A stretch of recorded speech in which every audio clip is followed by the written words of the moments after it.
ಇದುವರೆಗೂ ಎಲ್ಲಿಯೂ ಸಹ ದಲಿತ ಸಮುದಾಯದ ವ್ಯಕ್ತಿಗಳು ಮುಖ್ಯಮಂತ್ರಿ ಆಗಿಲ್ವಾ? ಆಗಿದ್ದಾರೆ. ದೇಶದಲ್ಲಿ ಸುಮಾರು 8 ದಲಿತ ಸಮುದಾಯದ ವ್ಯಕ್ತಿಗಳು ಮುಖ್ಯಮಂತ್ರಿ ಆಗಿದ್ದಾರೆ. ಯಾರ್ಯಾರು, ಎಷ್ಟನೇ ಇಸ್ವಿಯಲ್ಲಾದ್ರೂ ಎಲ್ಲನೂ ನೀವು ಮುಂದಿಡ್ತೀನಿ, ಅವರ ಫೋಟೋಗಳ ಸಮೇತ ನೀವು ಮುಂದಿಡ್ತೀನಿ. ಅದಕ್ಕಿಂತ ಮುಂಚೆ ಈ ವಿಚಾರ ಮಾತಾಡೋಣ. ನಮ್ಮ ರಾಜ್ಯದಲ್ಲಿ, ನಮ್ಮ ಕರ್ನಾಟಕ ರಾಜ್ಯದಲ್ಲಿ ದಲಿತ ಸಮುದಾಯದ ಯಾವುದೇ ಓರ್ವ ವ್ಯಕ್ತಿಯೂ ಸಹ ಮುಖ್ಯಮಂತ್ರಿ ಆಗಿಲ್ಲ. ನಮ್ಮ ರಾಜ್ಯವನ್ನ ದಲಿತರ ಸಮುದಾಯಕ್ಕೆ ಆಳಲಿಕ್ಕೆ ಒಂದು ಬಾರಿಯೂ ಕೂಡ ಅವಕಾಶ ಕೊಟ್ಟಿಲ್ಲ. ಅದು ಯಾವುದೇ ಪಕ್ಷ ಆಗಿರಬಹುದು, ಕಾಂಗ್ರೆಸ್ ಆಗಿರಬಹುದು, ಬಿಜೆಪಿ ಆಗಿರಬಹುದು. ದಲಿತ ಸಮುದಾಯದ ವ್ಯಕ್ತಿಗಳಿಗೆ ಮುಖ್ಯಮಂತ್ರಿ ಸ್ಥಾನದ ಮೇಲೆ ಕೂರುವ ಒಂದು ಅವಕಾಶವನ್ನೇ ನೀಡಿಲ್ಲ ಪಕ್ಷಗಳು. ಇರಲಿ, ಈಗ ಕಾಂಗ್ರೆಸ್ನಲ್ಲಿ ಇದೇ ಸುದ್ದಿ ಎದ್ದಿದೆ. ಸುಮಾರು ಕಾಂಗ್ರೆಸ್ಗೆ 70ರಷ್ಟು ದಲಿತ ಸಮುದಾಯದ ಬಂಧುಗಳು ಸಾಥ್ ಕೊಡ್ತಾರೆ, ಮತ ಹಾಕ್ತಾರೆ. ಆದ್ರೆ ಯಾಕಲ್ಲಿ ದಲಿತ ಸಮುದಾಯದ ವ್ಯಕ್ತಿಗಳಿಗೆ ಮುಖ್ಯಮಂತ್ರಿ ಆಗುವಂತಹ ಸಮಯವನ್ನು ತರ್ತಾ ಇಲ್ಲ? ಈಗಾಗಲೇ ಬಹಳಷ್ಟು ಸರ್ತಿ ಕಾಂಗ್ರೆಸ್ ಪಕ್ಷದಲ್ಲಿ ದಲಿತ ಸಮುದಾಯದವರನ್ನ ಮುಖ್ಯಮಂತ್ರಿ ಮಾಡಿ ಅಂತ ಸುಮಾರು ಬಾರಿ ಬೇಡಿಕೆಯನ್ನ ಇಟ್ರು. ಆದ್ರೆ ಕಾಂಗ್ರೆಸ್ ಹೈಕಮಾಂಡ್ ಅದಕ್ಕೆ ಜಗ್ಗಿಲ್ಲ, ಬಗ್ಗಿಲ್ಲ. ಇರ್ಲಿ, ಅದನ್ನ ಮಾತಾಡ್ತೀನಿ. ಅದಕ್ಕಿಂತ ಮುಂಚೆ ಇಲ್ಲಿರುವಂತ ವಿಷಯಗಳನ್ನ ನಿಮಗೆ ತಿಳಿಸ್ಬಿಡ್ತೀನಿ, ನಿಮಗೆ ಸರಳವಾಗಿ ಇನ್ನಷ್ಟು ಅರ್ಥ ಆಗ್ತದೆ. ನಮ್ಮ ಭಾರತ ದೇಶದಲ್ಲಿ ಸುಮಾರು 8 ದಲಿತ ಸಮುದಾಯದ ಬಂಧುಗಳು ಮುಖ್ಯಮಂತ್ರಿ ಆಗಿದ್ದಾರೆ. ಯಾರ್ಯಾರು ನೋಡಿ, ಇಲ್ಲಿ ನಿಮಗೆ ಫೋಟೋ ತೋರಿಸುವ ಮೂಲಕ ಎಷ್ಟರಲ್ಲಿ ಆದ್ರೂ ಮತ್ತು ಅವ್ರ ಹೆಸರೇನು ಅನ್ನೋದನ್ನ ನಿಮ್ಮ ಮುಂದೆ ಇಡ್ತೇನೆ. ನೋಡಿ, ದಾಮೋದರ್ ಸಂಜೀವಯ್ಯ, ರಾಜ್ಯ ಆಂಧ್ರ ಪ್ರದೇಶ. ಇವರು 11 ಜನವರಿ 1960ರಲ್ಲಿ ಆಂಧ್ರ ಪ್ರದೇಶದ ಮುಖ್ಯಮಂತ್ರಿ ಆಗಿದ್ರು. 12 ಮಾರ್ಚ್ 1962ರವರೆಗೆ ಇವರು ಭಾರತದ ಮೊದಲ ದಲಿತ ಮುಖ್ಯಮಂತ್ರಿ ಆಗಿದ್ದಾರೆ. ಯಾರಡಿ? ದಾಮೋದರಂ ಸಂಜೀವಯ್ಯ ಭಾರತದ ಮೊದಲ ದಲಿತ ಮುಖ್ಯಮಂತ್ರಿ. ಇನ್ನು ಎರಡನೆಯ ಮುಖ್ಯಮಂತ್ರಿಯನ್ನ ನೀವು ನೋಡಿ, ಸ್ಕ್ರೀನ್ ಮೇಲೆ ಕಾಣಿಸ್ತಾರೆ, ಬೋಲಾ ಪ್ಲಾಸ್ವಾನ್ ಶಾಸ್ತ್ರಿ. ಇವರು ಬಿಹಾರ್ ರಾಜ್ಯದಲ್ಲಿ ಮುಖ್ಯಮಂತ್ರಿ ಆಗಿದ್ರು. 22 ಡಿಸೆಂಬರ್ 1968ರಲ್ಲಿ ಮುಖ್ಯಮಂತ್ರಿ ಆಗಿದ್ರು. 2 ಜೂನ್ 1969ರವರೆಗೆ ಮುಖ್ಯಮಂತ್ರಿ ಇದ್ರು. ಇನ್ನು ಮೂರನೆಯ ಮುಖ್ಯಮಂತ್ರಿ ರಾಮ್ ಸುಂದರ್ ದಾಸ್. ಇವರು ಕೂಡ ಬಿಹಾರ ರಾಜ್ಯದಲ್ಲಿ 31 ಮೇ 1977 ಮುಖ್ಯಮಂತ್ರಿ ಆಗಿದ್ರು. 11 ಫೆಬ್ರವರಿ 1979ರವರೆಗೆ ಮುಖ್ಯಮಂತ್ರಿ ಆಗಿದ್ರು. ಇನ್ನು ನಾಲ್ಕನೆಯ ಮುಖ್ಯಮಂತ್ರಿ ಜಗನ್ನಾಥ್ ಪಹಡಿಯಾ. ಇವರು ರಾಜಸ್ಥಾನದಲ್ಲಿ ಮುಖ್ಯಮಂತ್ರಿ ಆಗಿದ್ರು, ದಲಿತ ಸಮುದಾಯದವರು. 17 ಡಿಸೆಂಬರ್ 1980ರಲ್ಲಿ ಮುಖ್ಯಮಂತ್ರಿ ಆಗಿದ್ರು, ನಾಲ್ಕನೆಯ ಮುಖ್ಯಮಂತ್ರಿ ಆಗಿದ್ರು. ಇನ್ನ 5ನೆಯ ಮುಖ್ಯಮಂತ್ರಿ ಮಾಯಾವತಿ. ಮಾಯಾವತಿ ಮುಖ್ಯಮಂತ್ರಿ ಆಗಿದ್ರು, ಉತ್ತರ ಪ್ರದೇಶದಲ್ಲಿ ಮುಖ್ಯಮಂತ್ರಿ ಆಗಿದ್ರು. 3 ಜೂನ್ 1995ರಲ್ಲಿ ಮುಖ್ಯಮಂತ್ರಿ ಆಗಿದ್ರು. 18 ಅಕ್ಟೋಬರ್ 1995ರವರೆಗೆ ಆಗಿದ್ರು. ಅದಾದ ನಂತರ 21 ಮಾರ್ಚ್ 1997ರಲ್ಲಿ ಮುಖ್ಯಮಂತ್ರಿ ಆದ್ರು. 22 ಸೆಪ್ಟೆಂಬರ್ 1997ರವರೆಗೆ. ನಂತರ ಮೇ 2002ರಲ್ಲಿ ಮತ್ತೆ ಮುಖ್ಯಮಂತ್ರಿ ಆದ್ರು. 29 ಆಗಸ್ಟ್ 2003ರವರೆಗೆ. ಮತ್ತೆ 13 ಮೇ 2007ರಲ್ಲಿ ಕೂಡ ಮುಖ್ಯಮಂತ್ರಿ ಆದ್ರು. 15 ಮಾರ್ಚ್ 2012ರವರೆಗೆ. 5ನೆಯ ಮುಖ್ಯಮಂತ್ರಿ ಮಾಯಾವತಿ ಉತ್ತರ ಪ್ರದೇಶದಲ್ಲಿ ಆಗಿದ್ರು. ಇನ್ನು 6ನೆಯ ಮುಖ್ಯಮಂತ್ರಿ ಸುಶೀಲ್ ಕುಮಾರ್ ಸಿಂಡೆ, ರಾಜ್ಯ ಮಹಾರಾಷ್ಟ್ರದಲ್ಲಿ 18 ಜನವರಿ 2003ರಲ್ಲಿ ಮುಖ್ಯಮಂತ್ರಿಯಾಗಿ 8 ನವೆಂಬರ್ 2004ರಲ್ಲಿ ಇಳಿದ್ರು. ಇನ್ನು 7ನೆಯ ದಲಿತ ಮುಖ್ಯಮಂತ್ರಿ ಚೇತನ್ ರಾಮ್ ಮಾಜಿ. ಇವರು ಬಿಹಾರ್ ರಾಜ್ಯದ ಮುಖ್ಯಮಂತ್ರಿ ಆಗಿದ್ರು. 20 ಮೇ 2014ರಲ್ಲಿ ಮುಖ್ಯಮಂತ್ರಿಯಾಗಿ 22 ಫೆಬ್ರವರಿ 2015ರಲ್ಲಿ ಇವರು ಕೆಳಗಿಳಿದ್ರು. 7ನೆಯ ದಲಿತ ಮುಖ್ಯಮಂತ್ರಿ ಆಗಿದ್ರು. ಇನ್ನು ಚರಣ್ಜೀತ್ ಸಿಂಗ್ ಚೆನ್ನಿ, ಇವರು ಕೂಡ ಪಂಜಾಬ್ ರಾಜ್ಯದಲ್ಲಿ 20 ಸೆಪ್ಟೆಂಬರ್ 2021ರಲ್ಲಿ ಮುಖ್ಯಮಂತ್ರಿ ಆಗ್ತಾರೆ. 16 ಮಾರ್ಚ್ 2022ರವರೆಗೆ. ಸುಮಾರು ಭಾರತ ದೇಶದ 8 ದಲಿತ ಮುಖ್ಯಮಂತ್ರಿಗಳು ನಿಮ್ಮ ಮುಂದೆ ಈಗ ನಾನು ಪಟ್ಟಿ ಇಟ್ಟೆ. ಇಷ್ಟು ಜನ ಮುಖ್ಯಮಂತ್ರಿಗಳಾಗಿದ್ದಾರೆ ನಮ್ಮ ಭಾರತ ದೇಶದಲ್ಲಿ. ಆದರೆ ನಮ್ಮ ಕರ್ನಾಟಕ ರಾಜ್ಯದಲ್ಲಿ ಮಾತ್ರ ಯಾವುದೇ ದಲಿತ ಸಮುದಾಯದ ವ್ಯಕ್ತಿಗೆ ಮುಖ್ಯಮಂತ್ರಿ ಸ್ಥಾನವನ್ನ ಕೊಡ್ತಾ ಇಲ್ಲ. ಯಾಕೆ ಹೇಳಿ? ಯಾಕೆ ಅಂತಂದ್ರೆ ಬೇಡಿಕೆ ಇಟ್ಟರೂ ಸಹ ಆ ಬೇಡಿಕೆಗೆ ಬೆಲೆಯನ್ನು ಕೊಡ್ತಾ ಇಲ್ಲ ಯಾವುದೇ ಪಕ್ಷ. ಈಗ ದಲಿತ ಸಮುದಾಯದ ಬಂಧುಗಳು ನಮಗೂ ಕೂಡ ನಮ್ಮ ಸಮುದಾಯದಕ್ಕೂ ಕೂಡ ಮುಖ್ಯಮಂತ್ರಿ ಸ್ಥಾನ ಕೊಡಿ ಅಂತ ಕೇಳಲಿಕ್ಕೆ ರಾಜ್ಯದಲ್ಲಿ ಯಾವ ಪಕ್ಷಕ್ಕೆ ಅವರು ಕೇಳಲಿಕ್ಕೆ ಒಂದು ಹಕ್ಕನ್ನು ಹೊಂದಿದ್ದಾರೆ? ನೇರವಾಗಿ ಹೇಳುವುದಾದ್ರೆ ಕಾಂಗ್ರೆಸ್ ಪಕ್ಷಕ್ಕೆ ಅವರು ಬಹು ಬಲಿಷ್ಠವಾಗಿ ಕೇಳಬಹುದು.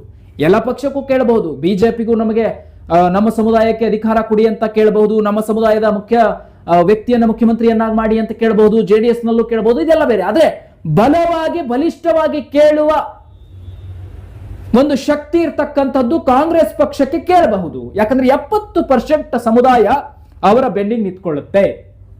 ದಲಿತ ಸಮುದಾಯ 70% ಅವರ ಬೆನ್ನಿಗೆ ನಿಂತ್ಕೊಳ್ಳುತ್ತೆ. ಹಾಗಾಗಿ ನಮಗೆ ದಲಿತ ಮುಖ್ಯಮಂತ್ರಿಯನ್ನಾಗಿ ಮಾಡಿ, ಕಾಂಗ್ರೆಸ್ ಅಧಿಕಾರಕ್ಕೆ ಬಂದಾಗ ದಲಿತ ವ್ಯಕ್ತಿಯನ್ನ ಮುಖ್ಯಮಂತ್ರಿಯನ್ನಾಗಿ ಮಾಡಿ ನಮಗೂ ಒಂದು ಸರ್ತಿ ಆಳೋದಕ್ಕೆ ಅವಕಾಶ ಕೊಡಿ ಅಂತ ಹೇಳಿ ರಾಜ್ಯದಲ್ಲಿ ದಲಿತ ಸಮುದಾಯದ ಬಂಧುಗಳು ಸುಮಾರು ಬಾರಿ ಬೇಡಿಕೆಗಳನ್ನ ಇಟ್ಟಿದ್ದಾರೆ.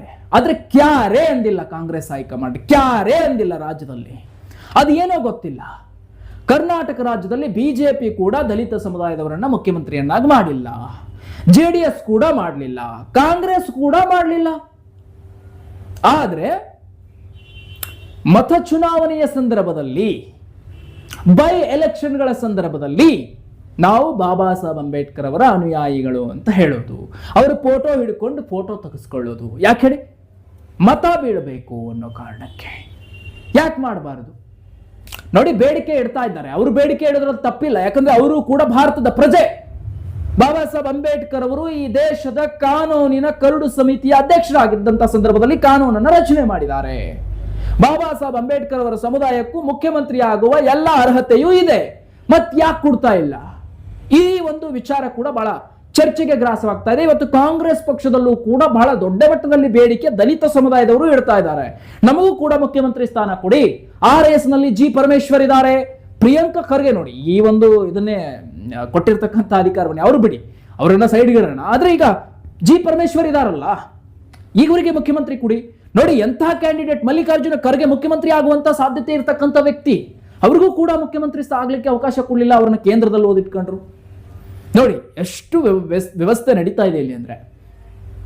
ರಾಜ್ಯದಲ್ಲಿ ಟೋಟಲ್ ಆಗಿ ದಲಿತ ಸಮುದಾಯದ ಬಂಧುಗಳಿಗೆ ಮುಖ್ಯಮಂತ್ರಿ ಸ್ಥಾನ ಕೊಡ್ತಾ ಇಲ್ಲ. ಇದು ಓಪನ್ ಆಗಿ ಹೇಳ್ತಕ್ಕಂಥದ್ದು. ನಮಗೂ ಕೂಡ ವೈಯಕ್ತಿಕವಾಗಿ ಬೇಜಾರಿದೆ, ಬೇಸರ ಇದೆ. ಯಾಕಂದ್ರೆ ಕೊಡಬೇಕು ಮುಖ್ಯಮಂತ್ರಿ ಸ್ಥಾನ ಅನ್ನುವಂಥದ್ದು ಬಹಳ. ಯಾಕಂದ್ರೆ ನಾವು ಹೇಗೆ ಈ ದೇಶದ ಪ್ರಜೆಗಳು, ಹಾಗೆ ಪ್ರತಿ ಸಮುದಾಯದವರು ಪ್ರಜೆಗಳು. ದೇಶವನ್ನ ವಿರೋಧ ಮಾಡತಕ್ಕಂಥವ್ರು ಮಾತ್ರ ದೇಶದ ವಿರೋಧಿಗಳಾಗ್ತಾರೆ ಅನ್ನುವಂಥದ್ದು ಎಲ್ಲೋ ಒಂದು ಕಡೆ ಇದೆ. ಅದೆಲ್ಲ ಬೇರೆ, ಅದನ್ನೆಲ್ಲ ಬಿಟ್ಟು ಹಾಕೋಣ. ಆದರೆ ದಲಿತ ಸಮುದಾಯದ ಬಂಧುಗಳಿಗೆ ರಾಜ್ಯದಲ್ಲಿ ಮುಖ್ಯಮಂತ್ರಿ ಆಗುವಂತಹ ಯಾವುದೇ ಸಮಯವನ್ನು ಕೂಡ ಯಾವುದೇ ಪಾರ್ಟಿಯೂ ಕೂಡ ತರ್ತಾ ಇಲ್ಲ. ಅದು ಬಿಜೆಪಿ ಆಗಿರ್ಬೋದು, ಕಾಂಗ್ರೆಸ್ ಆಗಿರ್ಬೋದು, JDS ಆಗಿರ್ಬೋದು, ಇನ್ನೊಂದಾಗಿರ್ಬೋದು, ಮತ್ತೊಂದಾಗಿರ್ಬೋದು. ಯಾವುದೇ ಪಾರ್ಟಿಯೂ ಕೂಡ ಅಧಿಕಾರಕ್ಕೆ ಬಂದ್ರೆ ಒಬ್ಬ ದಲಿತ ಸಮುದಾಯದ ವ್ಯಕ್ತಿಯನ್ನ ಮುಖ್ಯಮಂತ್ರಿ ಮಾಡೋದಕ್ಕೆ ಕೈ ಹಾಕ್ತಾ ಇಲ್ಲ. ಯಾಕೆ? ಏನು? ಇದಕ್ಕೆ ನೀವೇನು ಹೇಳ್ತೀರಾ ದಲಿತ ಸಮುದಾಯದ ಬಂಧುಗಳು ಅನ್ನೋದನ್ನ ಕಮೆಂಟ್ ಬಾಕ್ಸ್ ಖಾಲಿ ಇರುತ್ತೆ, ಕಮೆಂಟ್ ಮಾಡಿ ತಿಳಿಸಿ. ಮತ್ತು ಈಗ ನಡೆದಿರುವಂಥದ್ದು ಕಾಂಗ್ರೆಸ್ ಪಕ್ಷದಲ್ಲಿ ದಲಿತ ಸಮುದಾಯಕ್ಕೆ ಮುಖ್ಯಮಂತ್ರಿ ಸ್ಥಾನ ಕೊಡಿ ಅಂತ ಹೇಳಿ ಪೈಪೋಟಿ ಕೂಡ ನಡೆದಿದೆ. ಇದು ದೊಡ್ಡ ಮಟ್ಟದಲ್ಲಿ ಚರ್ಚೆ ಆಗ್ತಾ ಇದೆ.